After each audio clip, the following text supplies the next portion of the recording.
Hello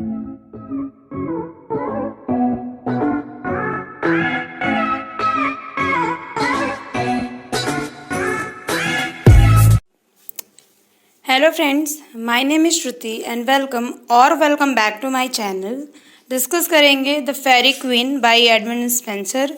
जैसा कि हमने पिछले वीडियो में जिसमें हमने एडमंड स्पेंसर के बारे में डिस्कस किया था और उनके वर्क्स डिस्कस किए थे, तो उसमें ये था कि Faerie Queene is the most important work of Spenser और ये अपने आप में एक बहुत बड़ा और डिटेल टॉपिक है। इसके लिए हमने इसे उस वीडियो में उतना कवर नहीं किया था क्योंकि इसका एक सेपरेट वीडियो आना था, ये मैंने कहा था। तो this is the Faerie Queene और आई गेस यही वो फेरी क्वीन है जिसके बारे में स्पेंसर ने बात की है। तो आज इस पूरे टॉपिक को डिटेल से डिस्कस करेंगे और नोट्स जितने भी हैं, नोट्स की किसी को कोई प्रॉब्लम लेने की ज़रूरत नहीं है, बस यहाँ समझने की बात है। और कुछ ऐसा इम्पॉर्टेंट नोट्स लेने जैसा है नहीं। अगर आप नोट्स मतलब समझते हैं अगर आप, तो नोट्स तो आप खुद भी लिख सकते हैं, बट फिर भी PDF सारे भी जो नोट्स हैं वो अवेलेबल होंगे मेरे टेलीग्राम पेज पे, जिसका लिंक डिस्क्रिप्शन बॉक्स में है ऑलरेडी। और इमेजेस जितने भी हैं वो सारे नोट्स टेलीग्राम के साथ साथ इंस्टाग्राम पेज पे भी अवेलेबल है, जिसके लिंक भी डिस्क्रिप्शन बॉक्स में है। तो स्टार्ट करते हैं the Faerie Queene by Edmund Spenser. तो इस वीडियो में हम डिस्कस करेंगे इंट्रोडक्शन। कलर चेंज कर लेते हैं। तो इस वीडियो में हम डिस्कस करेंगे introduction of Faerie Queene, date of composition, क्योंकि किसी भी वर्क का अगर हमें डेट ऑफ कंपोजिशन ही नहीं पता है तो आगे हम लिखेंगे क्या, because the very first point after introduction is always date of composition. Third, allegory. पहले डिस्कस करेंगे कि एलिगरी है क्या, उसके बाद Faerie Queene as an allegory हम पढ़ेंगे। ये जो टॉपिक है इसको एज अ क्रिटिकल अप्रिसिएशन भी लिया जा सकता है। तो अगर क्रिटिकल अप्रिसिएशन पूछा जाए और Faerie Queene as an allegory पूछा जाए तो this will be the answer of both the questions. Then हम देखेंगे sensuousness and picture sequence. The picture sequence is very important. अगर हम स्पेंसर एज अ पोएट भी अगर हम पढ़ते हैं तो ये एक बहुत ज़्यादा इंपॉर्टेंट पॉइंट है, पिक्चर सीक्वेंस और वर्ड पेंटिंग। तो ये हम नेक्स्ट वीडियो में ज़्यादा डिटेल से डिस्कस करेंगे, क्योंकि नेक्स्ट वीडियो डेफिनेटली होगी चौसर एज अ पोएट और Chaucer as a child of Reformation. तो उसमें हम ये बहुत अच्छे से डिस्कस करेंगे। नेक्स्ट हम पढ़ेंगे स्टाइल एंड वर्सिफिकेशन। और इसके बाद यहाँ पे अभी मैंने लिखा नहीं है, इसके बाद कुछ होंगे क्वेश्चंस होंगे और प्रैक्टिस। तो वो ये पता करने के लिए कि ये कितने कंसंट्रेशन से आप ये चीज़ें पढ़ रहे हैं और मेरा समझाया हुआ आपको समझ में आ भी रहा है या नहीं आ रहा। तो स्टार्ट करते हैं। हाँ, तो सारे काम मैं ही तो नहीं करूँगी, कुछ काम आपके लिए भी हैं। तो ये 4 काम आपके लिए हैं। लाइक, अगर आपको वीडियो पसंद आता है तो आप करेंगे। कमेंट में आप मेरे को बताएंगे जो भी सजेशन है या क्या इम्प्रूवमेंट मैं कर सकती हूँ अपने वीडियोस में, टॉपिक्स क्या चाहिए, किस टॉपिक पे वीडियो, और कोई भी क्वेश्चन है तो वो नीचे कमेंट बॉक्स में आप मेरे से पूछ सकते हैं। सब्सक्राइब अगर आपको वीडियो इन्फॉर्मेटिव लगता है तो आप करेंगे, और शेयर तो अगर आपको वीडियो इन्फॉर्मेटिव लगता है और अगर आप लिटरेचर के स्टूडेंट हैं तो अपने फ्रेंड्स, फैमिली, जिसको आपको समझ में आता है कि ये चीज़ें ज़रूरी हो सकती हैं, उनसे आप शेयर करेंगे। सो स्टार्ट करते हैं। Introduction. It is the finest and most important work of Spencer. ये हम पिछले वीडियो में डिस्कस कर चुके हैं कि द सेफर्ड्स कैलेंडर वो फर्स्ट वर्क रहा है चौसर का, जो कब पब्लिश हुआ था। सेफर्ड्स कैलेंडर पब्लिश हुआ था 1579 में, और ये उनका लास्ट वर्क है मोस्ट प्रोबेबली, और most important work of Chaucer Spenser है, sorry. It is the first great ideal poem that England has ever produced. ये फर्स्ट ग्रेट आइडल पोएम है जो इंग्लैंड ने कभी प्रोड्यूस की होगी टिल नाउ। सो बहुत ज़्यादा इम्पॉर्टेंट पोएम है चौसर के रिस्पेक्ट में भी और इंग्लिश हिस्ट्री के रिस्पेक्ट में भी। It appeared in installments. Non installments means ये एक साथ ही पूरी बुक पब्लिश नहीं हुई थी, पार्ट्स में आई थी। जैसे इंस्टॉलमेंट्स में हम पेमेंट करते हैं, EMIs होती हैं, वैसे ही इंस्टॉलमेंट में ये पोएम्स आई थी। The first book were publish, first 3 books, पहली 6 टोटल बुक्स थी ये। तो फर्स्ट 3 बुक्स थी वर पब्लिश्ड इन 1589 टू 90, 1589 से 90 के बीच में फर्स्ट 3 बुक्स अपीयर हुई थी, and the second 3 books appeared in 1596। 5 साल बाद, 6 साल बाद अगली 3 बुक्स आई थी। ठीक है, तो इट अपीयर्ड इन इंस्टॉलमेंट्स। पहली 3 बुक आई थी 1589 टू 1590 में, और दूसरी 3 बुक्स आई थी 1596 में। अगर आप ध्यान से ये वीडियोस पूरे कंसंट्रेशन से देखते हैं तो लास्ट के क्वेश्चंस जो भी हैं, 4-5 क्वेश्चंस, वो आपसे 100% बनेंगे। Next, allegory. अच्छा, ये तो अब हमें पता है, जैसे इंट्रोडक्शन में ही मैंने बता दिया कि ये एक एलिगरी है। बट एलिगरी है क्या? जब हमें यही नहीं पता होगा कि एलिगरी है क्या, तो एज एन एलिगरी भी हम फेरी क्वीन को क्या समझेंगे? तो allegory it is a kind of satire. जैसे सटायर होता है वैसे एलिगरी है। बट ये हमको पता है ना, सटायर का जो मेन ऑब्जेक्टिव होता है वो होता है to reform. Satire means Hindi में व्यंग होता है, व्यंग। तो सटायर का मीन्स होता है, सटायर का उद्देश्य ही होता है कि हमें कुछ रिफॉर्म चाहिए, उसके लिए हम सटायर करते हैं। ठीक है, अब एलिगरी कुछ हद तक सेम फॉर्म में जाती है, लेकिन एलिगरी में हम क्या फाइंड करते हैं? एलिगरी में हम फाइंड करते हैं हिडन मीनिंग। हिडन मीनिंग, ठीक है। तो it's a kind of satire जिसमें हम हिडन मीनिंग फाइंड करते हैं। बहुत ज़्यादा कुछ अलग से नहीं है एग्जैक्ट। अगर जैसे आपको सटायर पता है कि सटायर क्या होता है, कि रिफॉर्म के लिए होता है, वैसे ही काइंड ऑफ रिफॉर्म ये भी है। बट इसमें सटायर में जो चीज़ें हैं होती हैं, जो प्रेजेंट की जाती हैं, वो हमें ऑलरेडी पता होती हैं। बट एलिगरी में कुछ हिडन मीनिंग्स होती हैं जो हम फाइंड करते हैं। Next, as an allegory, it is one of the most important allegory in the Renaissance. Renaissance अब हमें पता ही है कि ये रेनेसा की ही वर्क है, रेनेसा का ही वर्क है, बिकॉज रेनेसा के टाइम पे ही, अब ऑब्वियस थिंग है कि अगर वो एलिजाबेथन एज के पोएट हैं, एलिजाबेथन एज उनके नाम से जानी जाती है, रिप्रेजेंटेटिव पोएट हैं, तो ऑब्वियस सी बात है कि उनके वर्क्स में रेनेसा और रिफॉर्मेशन, ये दोनों का जस्ट हमें देखने के लिए मिलेगा। और ये रेनेसा के टाइम की ये एलिगरी है। Allegory is very clear in the first book. First 2 books में ही एलिगरी क्लियर हो जाता है। मीन्स जो मीनिंग हम फाइंड करते हैं, जो हिडन मीनिंग हम फाइंड करते हैं, वो फर्स्ट 2 बुक्स में ही क्लियर हो जाती हैं। Stories are dropped and never taken up. जो स्टोरीज है पार्ट्स में चलती हैं, तो एक स्टोरी जैसे ड्रॉप हुई, कहीं पे छोड़ी, तो उसको दोबारा फिर it was never taken up. तो उसकी वजह से क्या होता है, it becomes so blanched that it loses its narrative interest. जो इसका नरेटिव इंटरेस्ट है, अब टेल का मीनिंग ही क्या होता है कि हम एक स्टार्टिंग से लेके चल रहे हैं, और सारे जो सीक्वेंस हैं, जो सीन्स हैं, वो एक दूसरे से रिलेटेड होंगी, इंटर रिलेटेड होंगी।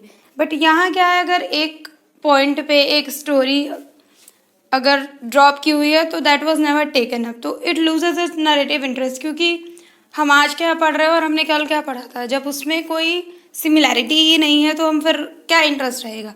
अगर ये हमें पता है कि हाँ कल इतना हुआ था, तो आज उसके आगे की जो चीज़ें होंगी, कुछ उसमें इंटरेस्ट अपना रहता है कि हाँ अब क्या होगा, आगे क्या होगा, सस्पेंस रहता है। अब यहाँ पे कुछ है ही नहीं, आज एक स्टोरी यहाँ पे छोड़ी गई है, कल दूसरी आएगी, तो फिर it loses its narrative interest, कोई इंटरेस्ट नहीं रहता। बट ये इंपॉर्टेंट पॉइंट है, he carried out his purpose by turning romance into allegory.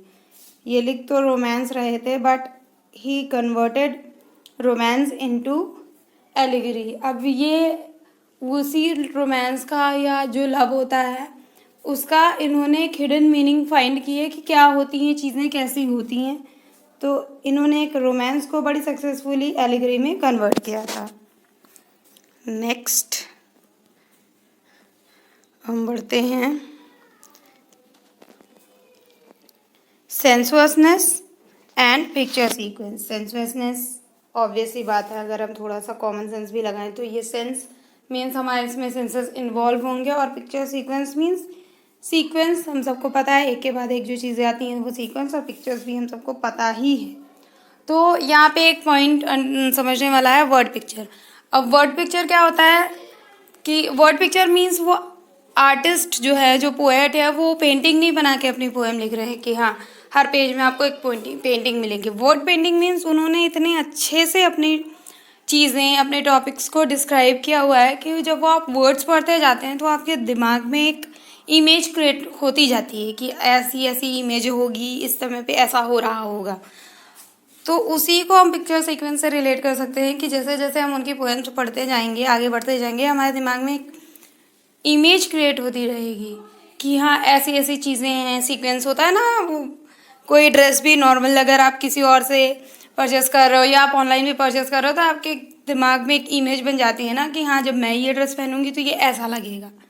तो वही चीज़ है पिक्चर सीक्वेंस, जब आप उनके वर्ड पढ़ते जाते हैं तो एक माइंड में एक इमेज क्रिएट होती जाती हैं, और एक इमेज नहीं, जितना जैसे जैसे आप आगे बढ़ते जाते हैं कई इमेजेस ऐसे क्रिएट होती जाती हैं कि क्या बन रहा है क्या बन रहा है। ठीक है, तो वही है sensuousness and picture sequence. Spenser does not excel either as an allegorist, यहाँ और के बीच में स्पेस नहीं है, एलिगरिस्ट और as an writer of romance, but he is incomparable as a showman of pageants. Pageants सबको पता है, जो कॉम्पिटिशन्स होते हैं उन्हें पीजेंट्स कहते हैं। तो स्पेंसर ना ही एज एन एलिगरिस्ट जाने जाते हैं और ना ही as a writer of romance जाने जाते हैं, but he is incomparable as a showman of pageants. अब पीजेंट्स क्या है, कॉम्पिटिशन्स होते हैं, लाइक ब्यूटी पीजेंट्स वगैरह होते हैं, तो उसमें क्या होता है हम सामने से देखते हैं चीज़ें, है ना। वैसे ही इनका में क्या है, जो इमेजेस क्रिएट होती है वो हमारे दिमाग में जो इमेजेस क्रिएट होती है वो हम देखते रहते हैं, वो as a competition, as a show हमारे आँख के सामने चलता रहता है। तो वही he is incomparable as a showman of pageants. ठीक है, he skilfully and pictures equally describe scenes, sights of natures, scenes of bloody fights, characters and even months of year. उन्होंने बहुत बहुत स्किलफुली अपने वर्ड्स यूज़ किए हैं और describe किया है scenes, sights of nature, bloody fights, characters and even months and years. Even months, years, reverse, everything जो भी उन्होंने अपना लिखा है हर चीज़ पिक्चर सीक्वेंस ली है। मीन्स कोई भी टॉपिक अगर आप इनका पढ़ेंगे तो आपके माइंड में पिक्चर्स क्रिएट होंगी ही होंगी।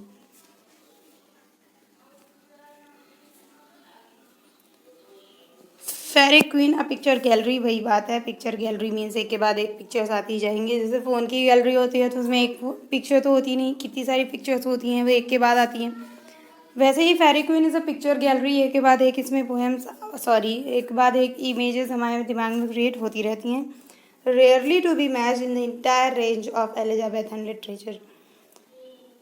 इतनी परफेक्ट ये पिक्चर गैलरी है कि इसका रेयरली कोई मैच है इंटायर एलिजाबेथन लिटरेचर में। ठीक है, सिर्फ एलिजाबेथन लिटरेचर की बात कर रहे हैं हम, सारे एरास की बात नहीं कर रहे हैं, क्योंकि इनके आगे जो प्री रैफेलाइट्स आए हैं वो उनका मेन एम ही ये था, उनका मेन जो ऑब्जेक्टिव था पोएम लिखने का वो वर्ड पेंटिंग ही थी।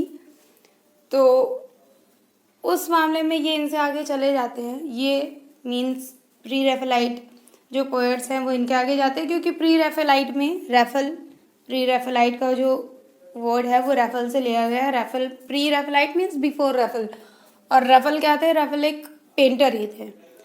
तो अब जब पेंटर से इंस्पायर्ड होकर वो कुछ लिख रहे हैं तो ऑब्वियसली वो पेंटिंग का बहुत बड़ा उसमें रोल है। तो उनका ये मेन एम ही था कि जो लिखेंगे वो वर्ड पेंटिंग होगी।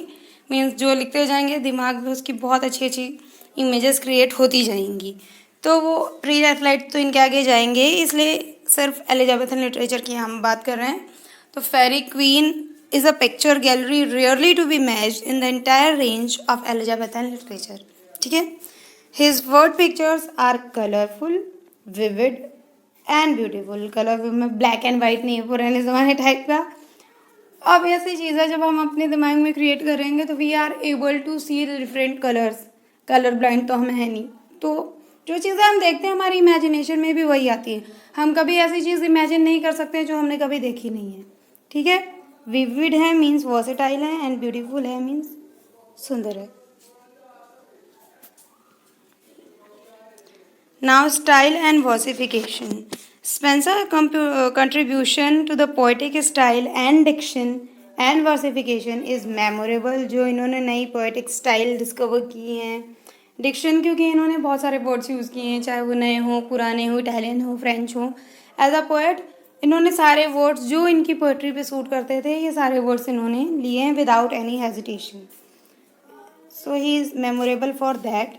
Rivik points out, he treated the English language as if he belongs to it and it belongs to him. तो रेनविक ने ये कहा, रेनविक क्रिकेट ने पॉइंट आउट इन्होंने किया है कि इन्होंने इंग्लिश लैंग्वेज को ऐसे ट्रीट किया है जैसे ये इंग्लिश लैंग्वेज को बिलोंग करते हैं और वो लैंग्वेज ही नहीं, बस मैं और तू, बाकी तीसरा कोई नहीं। ठीक है, he coin new words imported many from France and Italy. जैसे मैंने कहा था ना, कई न्यू वर्ड्स इन्होंने लिए, बहुत से ऐसे थे जो फ्रांस और इटली से भी इन्होंने इम्पोर्ट किए थे।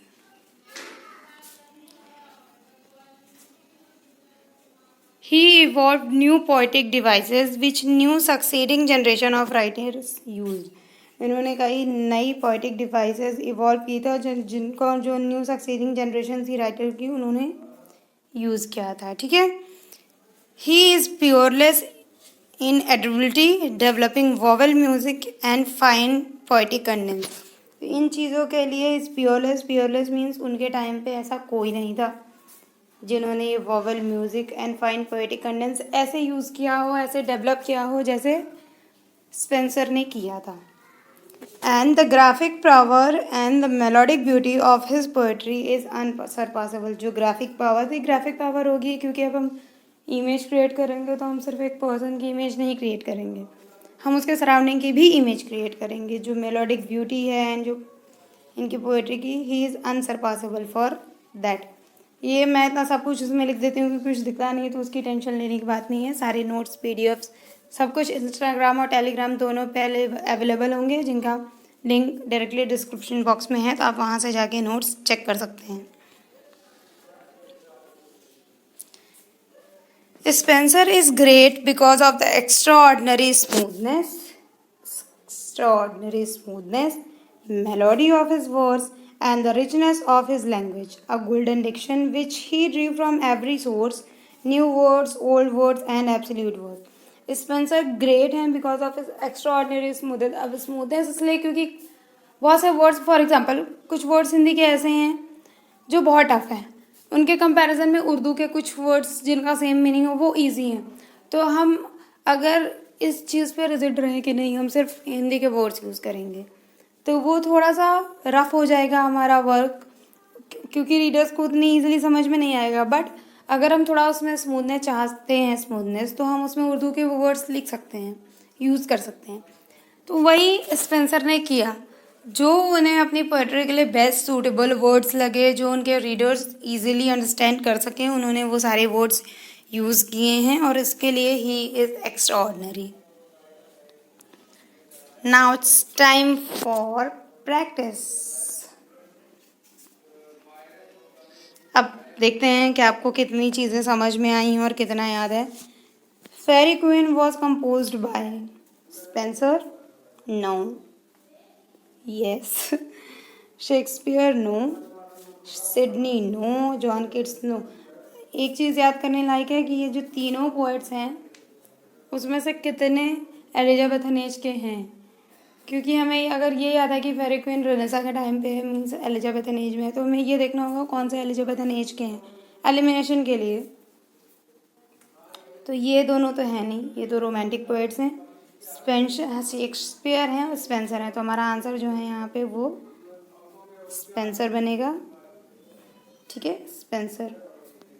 Next, Faerie Queene appeared in installments, whole, both and none. None तो हो ही नहीं सकता, बोथ भी हो ही नहीं सकता, क्योंकि या तो इंस्टॉलमेंट में होंगे या तो होल में, क्योंकि दोनों एक दूसरे के अपोजिट हैं, तो एक साथ तो हो ही नहीं सकते। सिनोनिम्स होते तो बोथ आंसर डेफिनेटली जाता, बट हमने बहुत पहले ही क्लियर किया है, फर्स्ट या सेकंड स्लाइड में ही, कि ये इंस्टॉलमेंट में अपीयर्ड हुई है। टोटल 6 बुक थी, पहली 3 एक साथ अपीयर हुई हैं, दूसरी 3 एक साथ अपीयर हुई हैं। पहली हुई हैं 1589 से 90 के बीच में, और दूसरी हुई हैं 1596 में। ठीक है, तो आंसर होगा हमारा इसका इंस्टॉलमेंट्स। क्या हो रहा है, जाओ। Now Faerie Queene is an, अब ये तो बहुत सिंपल सा ऑप्शन है, हमें दूसरे तीसरे ऑप्शन देखने की ज़रूरत ही नहीं है। Faerie Queene as an allegory हम डिस्कस ही कर रहे थे। Which of the following are the characteristics of Faerie Queene? Sensuousness, बिल्कुल सेंसुअसनेस थी। आगे देखते हैं। पिक्चर सीक्वेंस, हाँ पिक्चर सीक्वेंस भी था। बोथ, हाँ क्योंकि दोनों हैं, नन तो हो नहीं सकता क्योंकि दोनों हैं ही। ठीक है, तो picture sequence and sensuousness, style and versification, सब कुछ था। रिच थी diction, very rich. Now that's the end, thank you.